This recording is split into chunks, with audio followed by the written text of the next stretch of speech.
This is hell. Liberation theology challenges the contradiction between the rhetorical embrace of freedom in the U.S., while the U.S. actually puts limits on those very freedoms. Here to give us a history and tour of liberation theology, historian, women and gender consultant, speaker, cultural critic on social justice, and the greatest descriptor ever, feral theologian Lilian Calles Barger is author of The World Come of Age, an intellectual history of liberation theology. Welcome to This Is Hell, Lilian. Thank you, Jack. Thank you for having me. You can find out more about Lilian at lilianbarger.com. Follow her on Twitter at Lilian, Barger. So I got to start this conversation with, this is what I love about my partner. She said to me, well, I think the first question you better ask is, what is liberation theology? That seems pretty easy. So what is liberation theology for those who don't know? Well, that's the reason I wrote the book. So many people don't know what it is. They think they know what it is, but I will give you my definition here, layman's definition. Liberation theology basically is a radical and religiously motivated intellectual and social movement that swept the Americas in the 1960s and 70s. And they had some very strong critiques of theology and religion in the 1960s with all the turmoil that was going on. And their legacy is still with us. And people throw it around, liberation theology. And one of the reasons I wrote the book was to sort of clarify for people where it came from and what they were really about and what they were trying to do.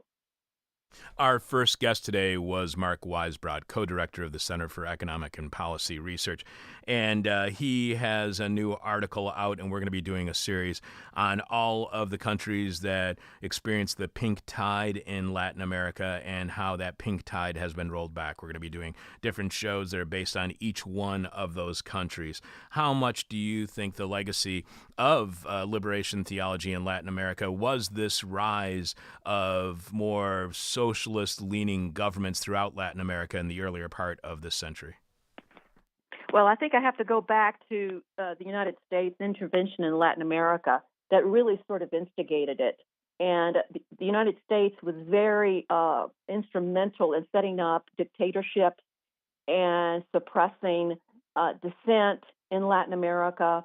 And so part of the response of Latin American theologians, the liberationists, was really a critique against U.S. power in Latin America. And yes, they were very much involved in the social movements, labor movements, movements to help for poor people. But liberation theology is not just Latin America. And that's one of the things that I'm trying to straighten out in my book, that it's not just about Catholic and it's not just about Latin America. Because in Latin America, you also had Protestant theologians, a variety of different denominations who joined the Catholic theologians in constructing a liberation theology for Latin America. And then you also had a stream of liberation theology in the United States, one that came out of Black power and one that came out of women's liberation, a feminist liberation theology and a Black liberation theology. And they all these three theologies have something in common, things that bring them together. And there's reasons why they never really congealed into one movement, but they're still very much alive. You also mention Gustavo Gutierrez, a Dominican priest, who is seen as the father of liberation theology. And many in the church saw him as you write, as an advocate of melding of Christianity with Marxism.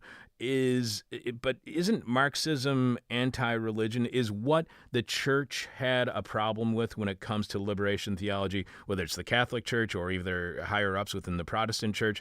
Was it the melding of Marxism? Was it a fear of Marxism more than what Gutierrez was actually preaching about helping the poor?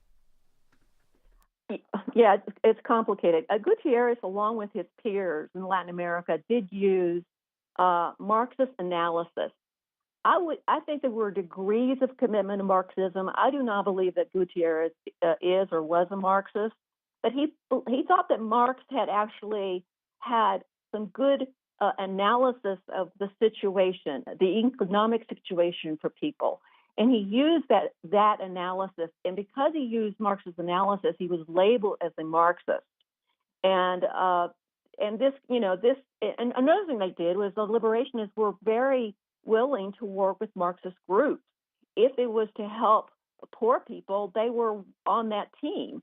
But I would not to call them Marxists just straight out, I think was a misrepresentation of what they were doing. Why do so many? I mean, we spoke a lot about black liberation on our show earlier this year. We had a series of interviews about, there's a collection of essays on new black radicalism. Why do you think Marx comes up so often within these liberation theologies, whether it's the Latin American liberation theology, whether it's the African American liberation theology here in the United States, or even feminist liberation theology? Why do you think they so often find Marx as an inspiration? Well, I think it's because of Marx's view of uh, the class system. That's particularly true with Latin America.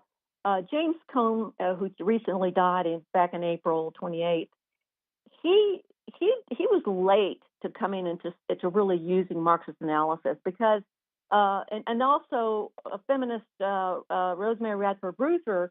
I would call her and James Cone really talking more of a socialist or sort of thing, not so much Marxist. But they did use it, and I think a lot of people use Marxist analysis. If it's useful, it's helpful. It does provide a degree of analysis about why the economic situation is the way it is and where discrimination is happening, and ideology.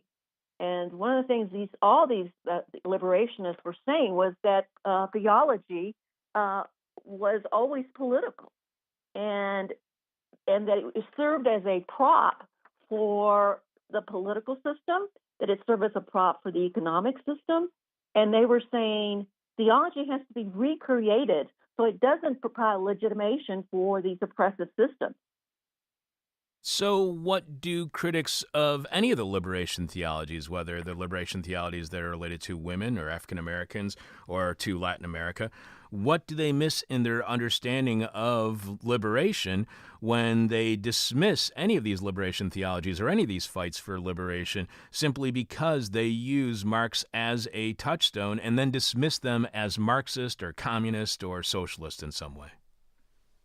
Well, I think part of the thing they miss is that liberation theologians were very concerned, and their emphasis was on this world. And a lot of theology, and this is one of their critiques, is centered on transcendence, otherworldly, these abstract things, concepts. And they said this is not where people are. People are struggling, and we want to redefine God. And God is within the struggle. God is with poor people. God is among the oppressed. He's among Black people. God is a God of Black power. God is a God of women's liberation. Instead of taking God and putting God in some sort of abstracted, otherworldly category. And so part of the critique of liberation theology was that they were too concerned, and to the exclusion of otherworldly rewards, concerned with the political, that they were too political. And they said, well, no, we're not too political. You're political too. You just you don't acknowledge your politics. You won't acknowledge the fact that in your theology is already a political assumption about how the relationship between Christianity, for instance, and the state, the liberal state. That was going to be the next question I was going to ask you: is if the church was opposed to the politicization of their religion, because the church is clearly politicized. It has been since, I believe, 2,000 years ago, right around 2,000 years ago. So by definition, liberation theology, if you look it up online, it says it is a movement in Christian theology developed mainly by Latin American Roman Catholics that emphasizes liberation from social, political, and economic oppression as an anticipation of ultimate salvation. Does that in any way challenge the religious beliefs of either the Catholic Church or Protestantism? That's what's really interesting about when you read liberationists. They don't spend a whole lot of time dealing with dogma. Explicitly religious. How does salvation occur, and atonement, and all kinds of very abstract things. They don't really deal with that. They're very concerned with uh, living out the message of Jesus. They're interested in a prophetic sort of theology that addresses the real needs of people, and they don't get too concerned with dogma. They never really attract much of it. They don't really attract much attention to it, and so that's one of the issues. Is a lot of theologians say they're really not theologians. They weren't really doing theology. They were just doing cultural critique or ideological critique, but they weren't really theologians. But I believe that they are theologians. Does the church, is there opposition to liberation theology? Is it an anti-revolutionary policy? That is, no matter who is in charge, they are trying to be somehow objective, neutral, parallel to politics, or at the very least deferring to the status quo. Was part of it. They didn't like the fact that Roman Catholic priests or even Protestant priests were telling people, preachers were telling people that we need to make a change, that this could be leading to a revolution. Was that the problem that the church had? Absolutely. And that really goes back to the Reformation and the Enlightenment, where there was really an accommodation between the church and the state. It was sort of like the state said, okay, the church said to the state, okay, you take care of all the issues of this world, and we will take care of people's souls for the next world. And we will not really interfere in the liberal political situation. We're just going to deal with individual salvation. This consensus, this agreement, this sort of collusion, I would say, was very detrimental to oppressed people, because the liberal state could oppress people, and the church would say to them, yes, you're a slave in this world, but you will be free in the next. Or, yes, you're suffering under this liberal state, but you are free spiritually. And liberationist theologians objected, a huge objection to that, to the idea that somebody could be in economic, political bondage, and then that you would tell them, but you can be free, spiritually free. And they did not accept that. And this is what the church, because the church was in agreement, and when I say church, I say in a very broad, not just the Catholic churches, but all the Protestant churches that came out of the Reformation, in a broad sense. The churches had pretty much given up on the political and in certain ways by saying, well, like in the United States, the U.S. state is a good state, it's a Christian state, and we're just going to leave it alone. And the suffering that's going on, well, we're going to depend on private charity, and we're going to make sure people understand that they have a reward in heaven for their suffering. You write that since the 1960s, Gustavo Gutierrez, again the father of the liberation theology, had been advocating for a new theological method, one that would take as its starting point the perspective of the poor and the marginalized. Is that liberation theology's most overriding feature, whether it's in Latin America, whether it's in African American or feminist liberation theology, to help the poor from the perspective of the poor in the way the poor want to be helped, because the poor know what's best for the poor? Right. If you think about it, most of Christian theology has been done by white elite men in very elite situations. And what the liberationists were saying is, because they're reading the Bible from their elite perspective and their white male perspective and their perspective of affluency, they are reading it for what they need to get out of it. And what they were saying, and they're still saying it, is you have to let poor people, women, Black people read the Bible and tell us what God is saying in the scriptures. That they have a theology too. It's not recognized that the poor and the oppressed and the people who have been downtrodden throughout history, modern history, have a theology. It was never recognized. And if you listen to what they say, the God that they talk about is very different from the God of a white elite male. That's really fascinating, the impact that class would have on your religious beliefs, not only just your perspective when it comes to yourself politically and your worldview, but on your religious beliefs. You write this controversy isn't about helping the poor or not helping the poor, but about how, when it comes to the Roman Catholic Church and their support for liberation theology, you write about how it's about how best to advocate for social justice.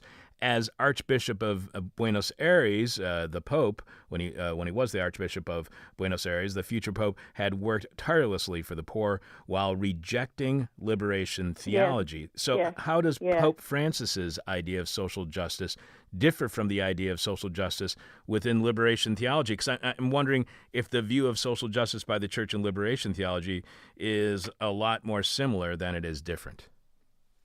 Well, one thing that happened was that Catholic social teaching has always been concerned with the poor. Okay, so when Pope Francis is talking about the poor again in a fresh way, he's really revitalizing a long-standing Catholic social teaching that goes back to the late 19th century. So this is not something that he's not becoming a liberationist. The difference is that Catholic social teaching was highly dependent, and this is what the liberationists would critique, it's highly dependent upon charitable people with means who want to help the poor and are, charitably minded and are sympathetic and help the poor. So it's like a handout sort of thing, it's charity. And they're saying, no, that is not enough. It's not just a matter of helping the poor or being nice to poor people. It is about it's about sharing power. It is about listening to what they say and also amplifying their voice so that they basically are the subjects of their own liberation. They're the subjects of their own freedom instead of thinking that they have to wait for people to come and be nice to them. So the difference between liberation theology and Catholic social teaching as the liberationists proposed it was who is the subject of, who is the one that is doing the liberating? Are oppressed people liberating themselves, or are they waiting for someone of goodwill to come and help them? You describe how many on the right, both Catholic and non-Catholic, who heard the Pope as advancing liberalism at best and communism at worst in some writing that he had done where he blasted consumerism. United States observers such as Rush Limbaugh, the conservative talk show host, called the exhortation pure Marxism. Is the degree to which the Pope is a Marxist exaggerated not only by the right, but the left? That is, how much does even the left exaggerate Pope Francis's leftness? Absolutely, it's exaggerated on both sides. I think they're both wrong. I think Pope Francis is a revitalization of traditional Catholic social teaching, and back in the when he was the bishop in Buenos Aires, he was accused of actually being really against liberation theology, and you really putting stumbling blocks and trying to prevent it. Okay, but at the same time, he was working for the poor, like you stated before, and so he is also a very pastoral pope. He wants to heal the gulf and the divisions within the Catholic Church. And liberation theology over the last 40, 50 years has been one of the major divisions within the Catholic Church because it was rejected by the Vatican very early and basically just almost excommunicated because it was completely rejected by the Vatican. And Francis was the first pope to say, wait a minute, I want to talk to Gustavo Gutierrez. I'm going to invite him. And that's a pastoral welcoming sort of thing of trying to build bridges. That's how we need to understand Francis instead of thinking of him as being either a Marxist or a liberationist or thinking of him as being, or either one of those. It just doesn't work. That's not who he is. That's what I believe. If liberation theology demarcates within the Catholic Church or even within the Protestant Church or whatever church, if that reveals the divide within those churches, can we take that to the next step? Does our differing views of liberation Is that what divides all of our politics? Is that the real line of demarcation within politics, even outside of the church? Yeah, I want to talk about what's going on right now. Is we've got a religious right. We know that the religious right, you know, really came into being in the late 70s and really was in full force in the 1980s. And uh, and we have a religious right today, and then we have a religious left. And it's interesting because it's almost like there's a new war of religions going on in the United States between very different interpretations of what Christianity is to be, what does it mean to be a person of faith, what are the social implications of that, with the right would say that the social implications of their faith would be to limit abortion rights, to abolish gay marriage. They have a certain view of how society should be structured, and the religious left also they have a vision of how society should be structured that is different from that. Okay, which is about we have to have equality for all people. We have to have justice for all people. That is, whether they're gay or whether they're black or women or whoever. And this is this it's not just a political split in the country. There is a deep religious split in the country. You cannot split politics from religion. It's always entangled, and they're together. And you see that split. And I don't know how it's going to get resolved, but we are no longer a country that where religious people can just be sequestered in their churches and just practice their private religion. Now religion is in the political realm. It's in the private. It was always political in its own way, but now it's in full throttle out in the political arena.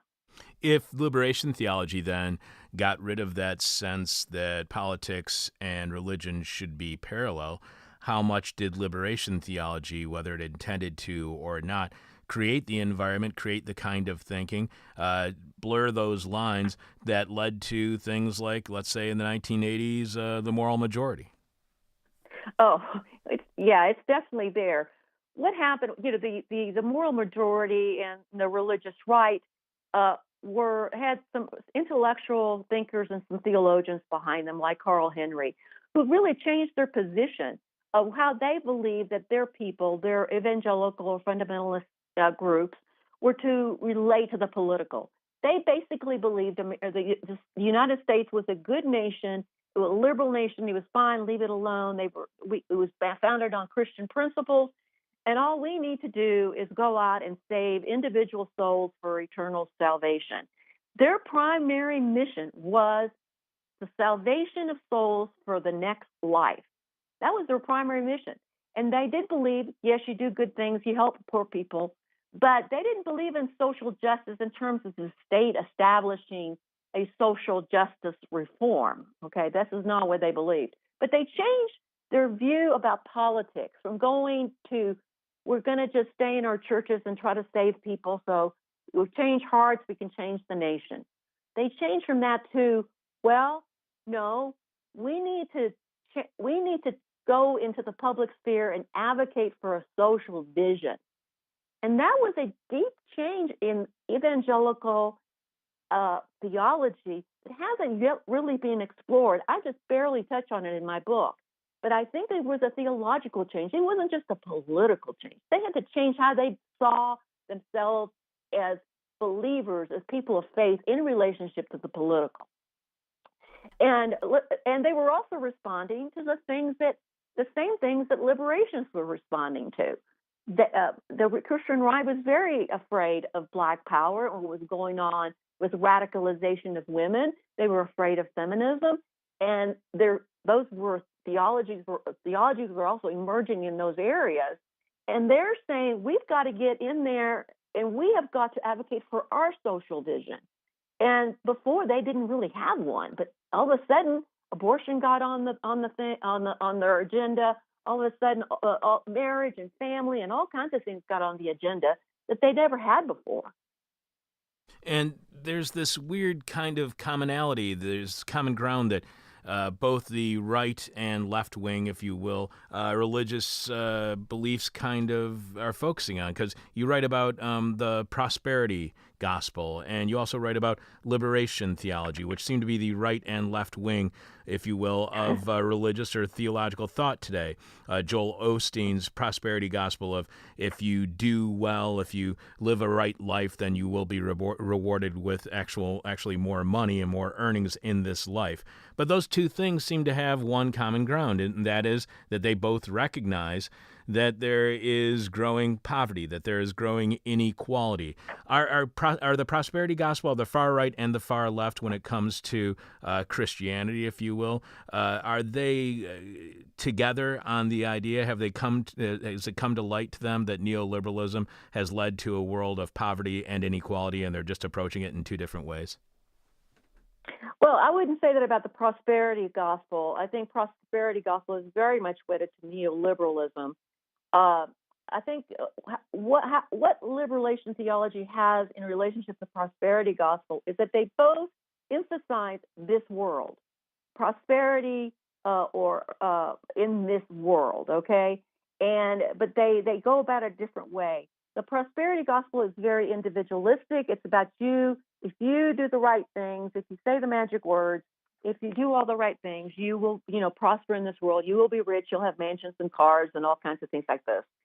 The liberationists believe in this world also, but they believe that it's the community. It's not just about individuals. That the community has to be empowered to build a just and equitable society. While the prosperity gospel is very much individualistic, and I think it is congruent with neoliberalism. You write that about the affinities and common origins of Latin American and North American liberation theologies during the 2008 U.S. presidential campaign. Candidate Barack Obama came under fierce criticism for his personal association with the black liberationist pastor Jeremiah Wright. Not only was Obama asked to answer for Wright's public statements, but also was asked on numerous occasions to explain why he had attended a church associated with liberation theology. Wright's scathing condemnation of U.S. imperialism and the perception that he blamed the U.S. for the catastrophe of 9/11 drew the black liberation theologian James Cone, as you were mentioning earlier, the movement's foremost proponent in the 1970s, back into the public spotlight. The media flurry surrounding Wright's controversial statements seemed to confirm what pundits had long suspected. Liberation theology was an anti-American fanaticism founded on inverse racism and aimed at inciting violence. Is that what liberation theology is? Is it anti-American fanaticism founded on inverse racism and aimed at inciting violence? No, I don't believe that, but that was the perception.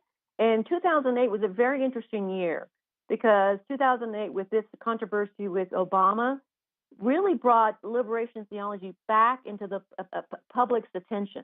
And then you've got the election of Pope Francis, who invites Gutierrez to the Vatican. So all of a sudden, people are really thinking about liberation theology again, but they forgot what it was about. And so that's one of the reasons I wrote this book, is to kind of really unpack all that and say, wait a minute, is it really an anti-racist, is anti-American? When you read Cone, he said a lot of really controversial and very radical things. So we're not talking here about trying to make liberation theology sort of mainstream, but about understanding what he was saying and why he was saying it. But if you just read, I remember when I first read James Cone. If you read James Cone, right, just full throttle, and you've never read him before, you're going to step back because you're going to go, oh my God, what is he saying? Because he said some very strong things about America, but it needed to be said. You write, in the 1960s and 1970s, during a few short years, Latin Americans and North Americans, Catholics and Protestants, black and white men and women, participated in intense discussion among themselves and with their detractors about how theology was to facilitate the immediate struggle for human liberation. What they shared in their trans-American conversation was a set of grievances against the theological establishment, which was dominated by white North American and European men on behalf of the oppressed in the Americas. Is liberation theology then a challenge to white privilege, even white supremacy? Oh, yes. How Oh, much of a yes. role do you think challenging white supremacy or privilege played in liberation theology being condemned by church elders? Oh, I'm sure. Absolutely. Yes. I mean, it's against misogyny. It's against white privilege. It's against, a class system that, uh, where you have neoliberalism. It would be against all those things. And yes, that's one of the reasons it was rejected. It was called racist. It was called, you know, uh, it was ignoring the differences between men and women when you talk about feminist theology. Um, and yeah, it was, yes, it's in freedom, the free economic freedom of rich people. So that's exactly the reason why it was. So that was a political reason, right? Without ever really looking, there were theological reasons, but the political reason why liberation theology was rejected and not ever given a fair hearing was a very strong. And that's what they were. I think that's what they said. They said, this is really the liberationists basically said this is uh, it's an ideological reasoning uh, that's backing up that theology is backing up. It's ideological, and they didn't say we're not going to say we're not ideological. We're going to say we know that our theology is political, but so is yours. You write that through science, technology, and humanistic inquiry, a German theologian by the name of Dietrich Bonhoeffer, he actually pointed out the world was gaining mastery over previous mysteries and no longer needed the working hypothesis called God. This new world of human mastery reflected what he called a world come of age, responsible for itself without recourse to a God far removed from the world. Does liberation theology then argue that through science, technology, and humanistic inquiry, we have become disconnected from religion? And when you are disconnected from religion, there's a greater likelihood you become disconnected from the needs of the suffering? Well, I think it's kind of okay. That's a kind of a convoluted question that I'm trying to make think through. Good. Bonhoeffer basically he was writing during World War II. He was in prison. He had prison diaries, and he was writing. He was saying that the world had advanced so much that people really were living like they really didn't need God anymore, because the God that had been offered to people was a very transcendent God.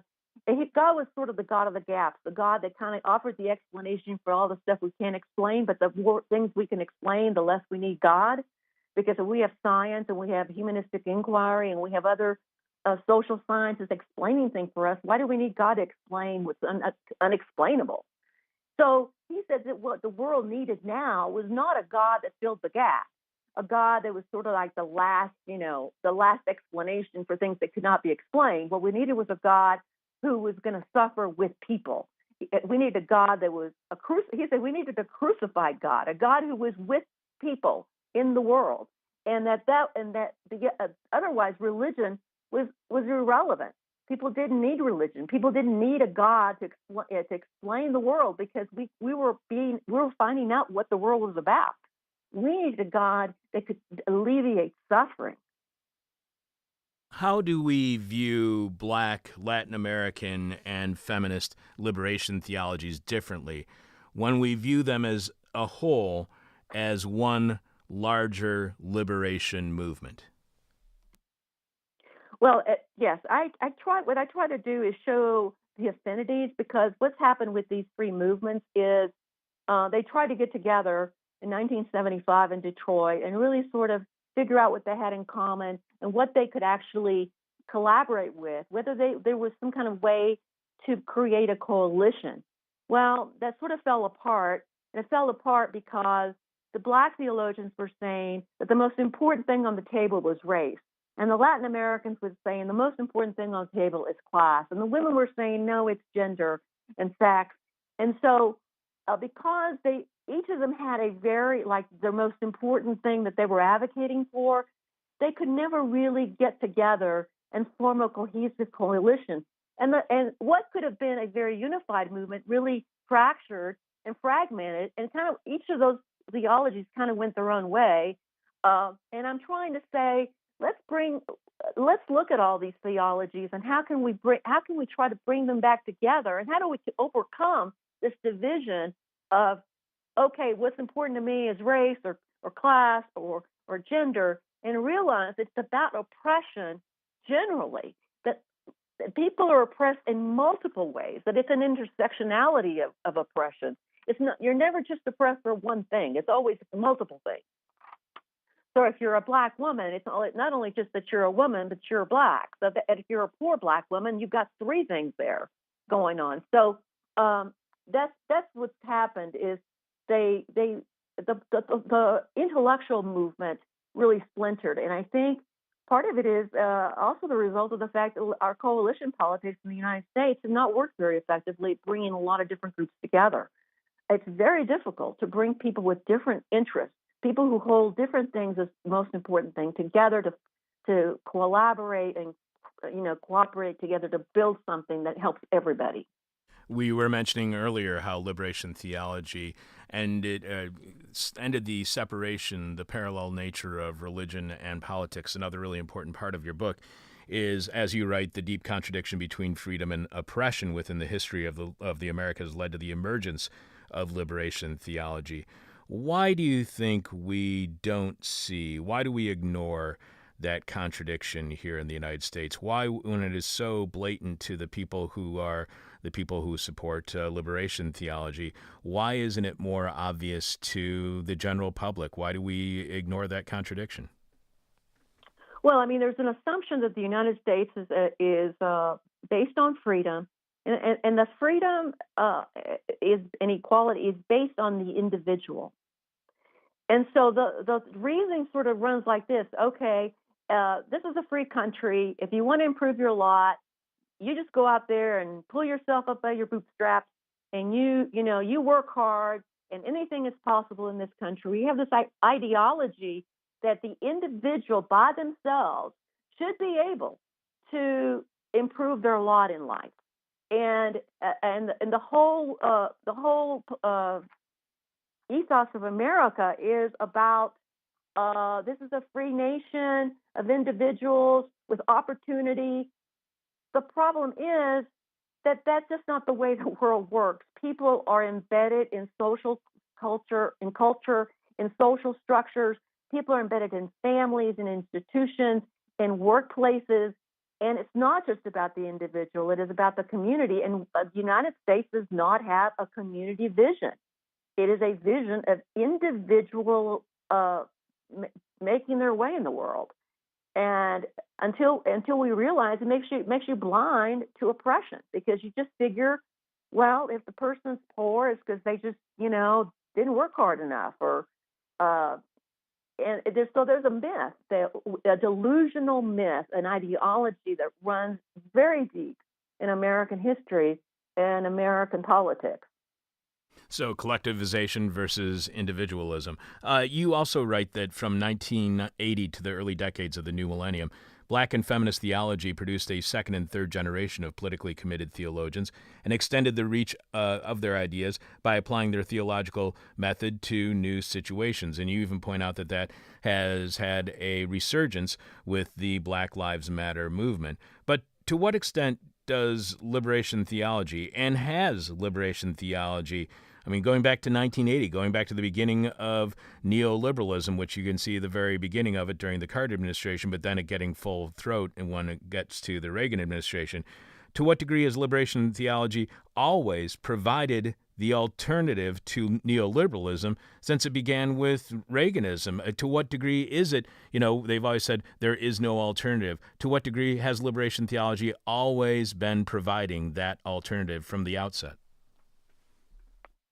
Well, I think it has always been there, an alternative. Like I said in the late on my book, I also say that in the 90s, particularly in the 90s, liberation theology was written off.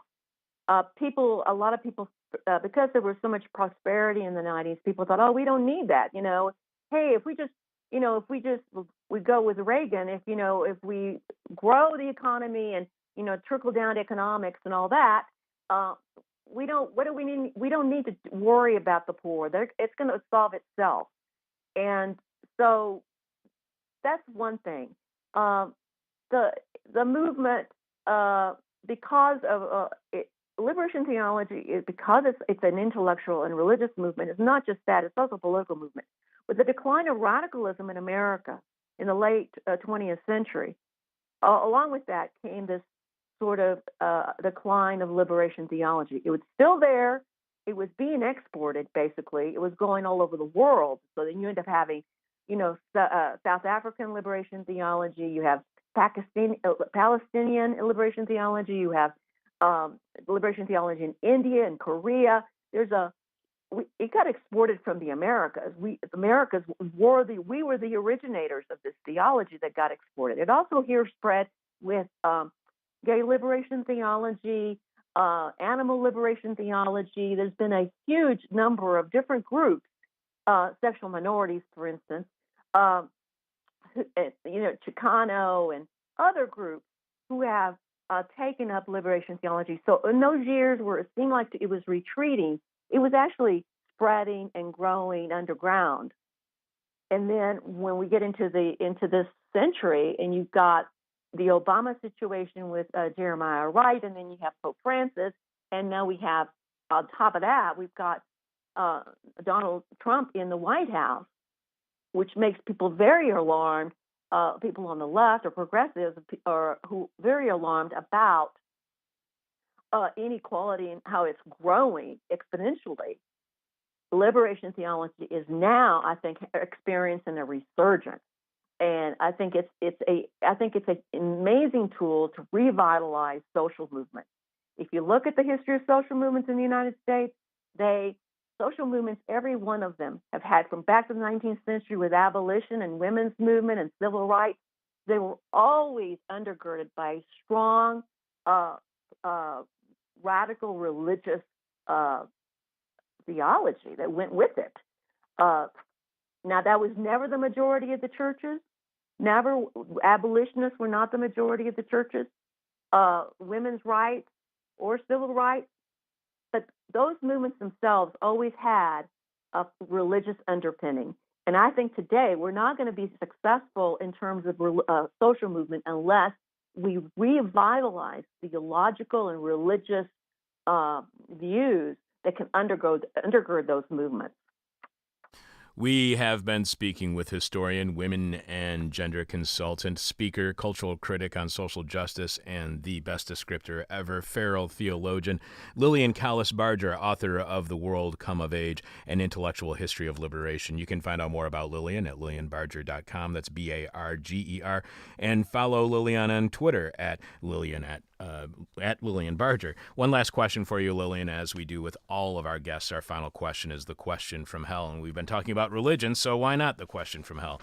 The question from hell is the question we hate to ask, you might hate to answer. Our audience is going to hate your response. How important is the role of religion in revolution and its level of success in challenging the state and the status quo? Can we have revolution without religious guidance or reinforcement or confirmation? You cannot get people to really commit to a social movement unless you appeal to what the theologian Paul Tillich called their ultimate concern. Most people in this country still, I think the polls show 70-80% of people still believe in God. Even if people are not associated with religious institutions, whether they're not going to church or the synagogue or wherever, people have a very strong sense that there is something more than just, what we see. And unless you can appeal to that religious motivation, the impulse that people have, to their ultimate concern, you cannot mobilize enough people to change society and to have the kind of social revolution that many people want on the left.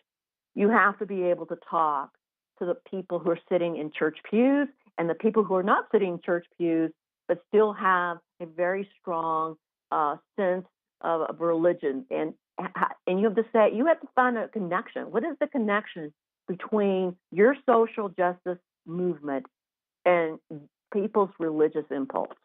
I really appreciate you being on the show with us this morning, Lilian. This has been a fascinating conversation, and your answer to this week's question from hell was truly hellish for atheists who don't believe in hell, so I guess that's okay. Thank you so much for being on the show this week. Thank you, Chuck. Take care. You've been listening to a This Is Hell interview. For more interview hell and to support the show, visit thisishell.com.